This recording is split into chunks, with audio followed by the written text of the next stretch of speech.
যেতিয়া মই মোৰ জীৱনটোক লৈ নিৰাশ হৈ আছিলোঁ, তেতিয়া এজোপা গছৰ তলত অকলশৰে বহি আছিলোঁ।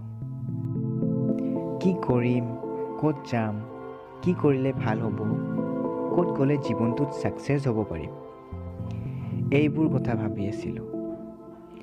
কিন্তু একো সলিউশ্যন নাপালোঁ। তেতিয়া মই ঘৰলৈ উভতি আহিলোঁ আৰু সকলো সলিউশ্যন নিজৰ ৰুমৰ ভিতৰতে পাই গ'লোঁ। দাপোনে ক'লে, যিকোনো কাম কৰাৰ আগত নিজকে ভালদৰে চাই লোৱা, বুজি লোৱা। ঘড়ীটোৱে ক'লে, সময়ৰ কাম সময়ত কৰা।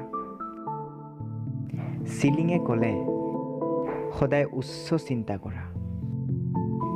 ফেনে ক'লে, সদায় ঠাণ্ডা হৈ থকা, উগ্ৰ মনোভাৱ এৰি দিয়া।